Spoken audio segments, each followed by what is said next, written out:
Salut, ici Maps! Aujourd'hui, je vous parle du livre Ash Princess, écrit par Laura Sebastian, traduit dans l'anglais. Laura Sebastian.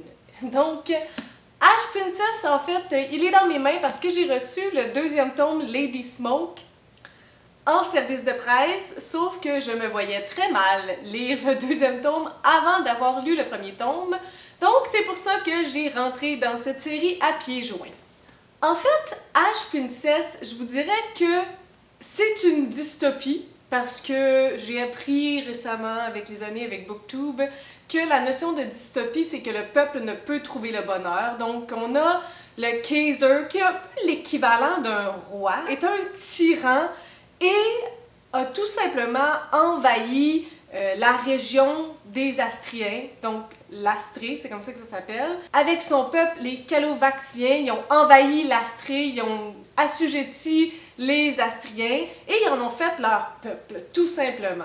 Et pour que ça se fasse, ben, il y a eu beaucoup de bains de sang et ils ont décidé de garder en otage la princesse de ce royaume-là, qui se nomme Théodosia, aujourd'hui qui a été renommée Lady Tora. Donc, elle reste au château avec le peuple ennemi. Elle est un peu comme un butin de guerre, puis à chaque fois qu'il y a une nouvelle révolution qui pointe son nez, ben le Kaiser s'assure qu'elle est fouettée en masse. Même si c'est pas arrivé, même si c'est des oui-dire, ben il l'utilise afin de démontrer que c'est lui qui a le pouvoir. Donc le Kaiser, c'est un homme sanglant, un homme cruel qui a décidé d'avoir le pouvoir. Un point, c'est tout. Puis utiliser les moyens rough pour y arriver, ça lui dérange pas pantoute. Donc c'est pour ça que je vous dis que c'est une dystopie, parce que peu importe dans quel peuple, si les gens sont astriens ou si les gens sont calovaxiens, ben ils peuvent pas atteindre le bonheur parce que ben, leur tyran, c'est un tyran. Puis, donc, ils ne peuvent pas être gentils avec tout le monde, il faut qu'ils fassent vraiment attention, il ne faut pas qu'ils parlent contre lui. C'est un régime très autoritaire et très sanglant. Et ben, les Astriens, eux, sont réprimés seulement par le fait qu'ils sont qui ils sont, par leur couleur de peau, par leur couleur de cheveux, tout simplement. Donc, il n'y a personne qui peut vraiment accéder au bonheur. Et ça fait 10 ans que Théodosida vit là, Lady Tora, sous cette torture constante, sous cette répression, avec du chantage psychologique, avec la violence psychologique, la violence physique. Et là, il va se passer un événement qui va un peu raviver l'espoir qu'elle n'avait pas nécessairement perdu, mais elle ne savait pas quoi faire pour aider son peuple à retrouver l'Astrée. Donc, il y a un événement qui va se passer qui va faire en sorte que là, ben, elle va peut-être se sentir engagée, elle va peut-être pouvoir faire partie de cette rébellion-là pour une fois. Moi, les séries, puis le fantastique ou le léger fantastique, j'aime vraiment beaucoup ça. Ça me rappelle beaucoup ma jeunesse. Tu sais, comme j'ai lu beaucoup d'ouvrages comme ça, puis j'aime foncièrement rentrer dans une série, suivre des personnages pour un long terme. C'est quand même une bonne brique. On s'attache. Il y a beaucoup de développement de personnages là-dedans, des personnalités, tout ça. C'est vraiment quelque chose que j'aime beaucoup. Sauf qu'il y a toujours la lame à double tranchant, le fait que lorsqu'un personnage m'horripile, ben elle m'horripile longtemps.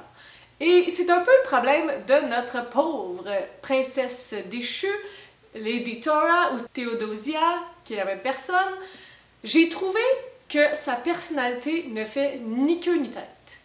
Ça ne fonctionne pas. Elle est pleine de contradictions dans ses mots, dans ses gestes, dans ses actions, envers elle, envers les autres. Elle n'a pas les mêmes standards. Puis là, je sais que l'humain il est fait de contradictions, mais ça me plaît pas un personnage comme ça. Ça me plaît pas. Elle se pardonne des choses qu'elle pardonne pas aux autres. En même temps, elle s'en prend énormément sur les épaules, alors que foncièrement, c'est pas elle qui a tué tous ces gens-là. Elle veut pas jouer un rôle, mais en même temps, elle en joue un. Puis en même temps, elle aime ça jouer son rôle, mais elle n'est pas prête à prendre le rôle que les gens veulent qu'elle soit. C'est comme plein de contradictions, puis ça fait peut-être partie de tout le personnage, en le sens qu'elle a été réprimée pendant 10 ans, puis qu'elle devait être quelqu'un qu'elle n'est pas foncièrement, puis elle sait peut-être pas finalement elle est qui, parce que lorsque sa mère elle a été tuée, elle avait 6 ans. Donc aujourd'hui, elle a quand même 16 ans, c'est une jeune protagoniste. Mais je trouve que elle est dure à aimer. Elle est vraiment dure à aimer. Puis c'est pas parce que c'est supposé être un personnage antipathique, c'est vraiment parce qu'elle est imprévisible, mais pas de la bonne façon. Comme, il y a des moments qu'on pense qu'elle va agir d'une certaine façon, puis elle s'auto-flagelle énormément aussi, ce qui peut être comprenable vu tout ce qu'elle a vécu, mais je pourrais pas vous dire, je vous dirais que la partie la plus faible pour moi de cette histoire-là, c'est malheureusement ce personnage-là de Théodosia. De l'autre côté, une grande force de ce livre-là, c'est le prince, comme le prince en dessous du Kaiser, dans le fond, son fils, Soren.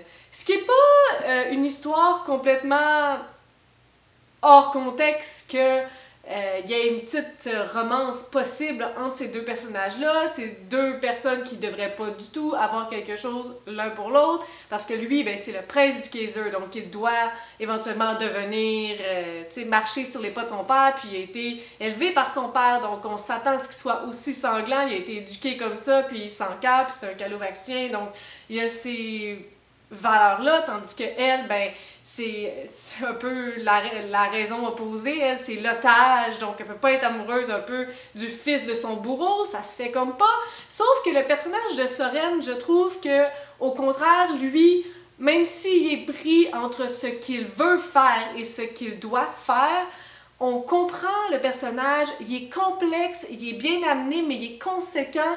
C'est sûr qu'on sait pas trop comment se balancer avec lui, là. On sait pas trop, est-ce qu'il retient plus du père qu'on pense? Est-ce que tout ça c'est un peu caché puis il montre la face qu'on aimerait voir? Ça garde un certain mystère, ça garde une certaine intrigue et je crois qu'elle est louable. J'ai vraiment une grosse admiration pour ce personnage-là de Soren.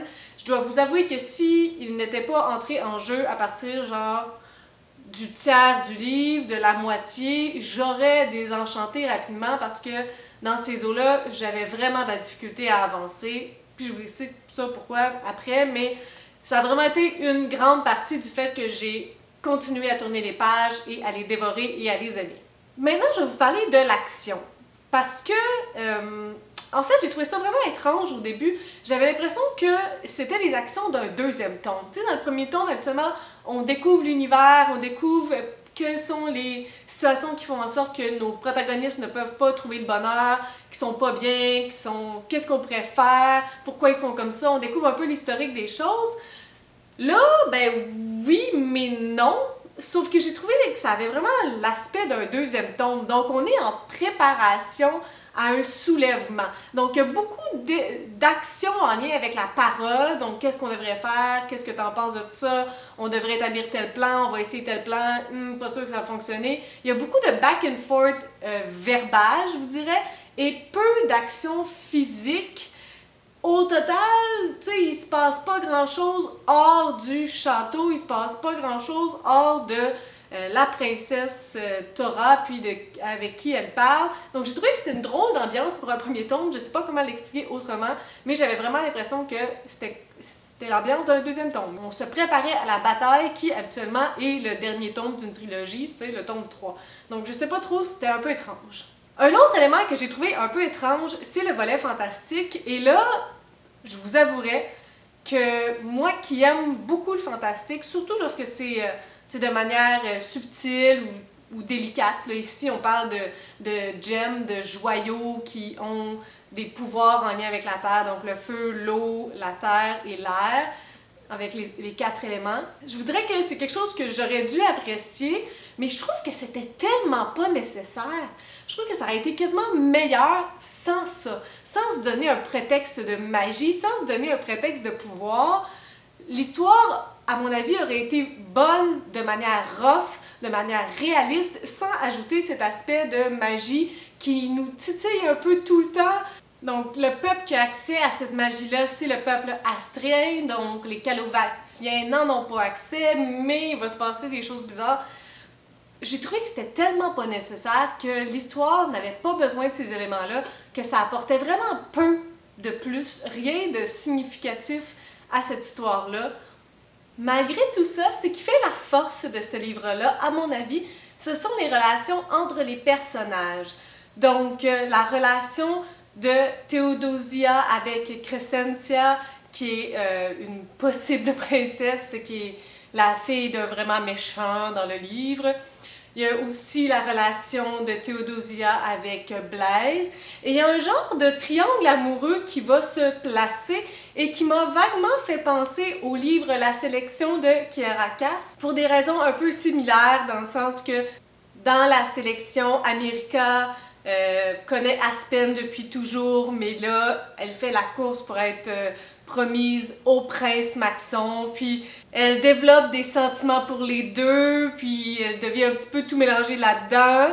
C'est un peu ce qui se passe aussi dans le livre, ça m'a vaguement fait penser à la sélection. Il y a aussi une ambiance un peu à la The Book of Ivy de Amy Engel, et là, je veux pas trop extrapoler, mais disons que dans tout ce triangle amoureux-là, il va y avoir des sacrifices à faire et c'est là la question de est-ce que Theodosia va y arriver ou non. Malgré qu'elle est un peu la captive, qu'elle est l'objet, le trophée du peuple qui ont conquis son peuple, elle a quand même développé des amitiés, certaines choses envers certaines personnes depuis 10 ans et c'est non négligeable malgré qu'elle est foncièrement leur ennemie. Est-ce qu'elle est l'amie d'un peuple en entier? Est-ce qu'elle est l'ennemie de certaines personnes uniquement? Tout ça, c'est fort bien intéressant. Et ça tombe bien parce que la majorité de l'action, ben, ce sont justement les relations entre les personnages. Donc si ça, c'est un point fort, ça fait en sorte que le livre a quelque chose d'assez puissant.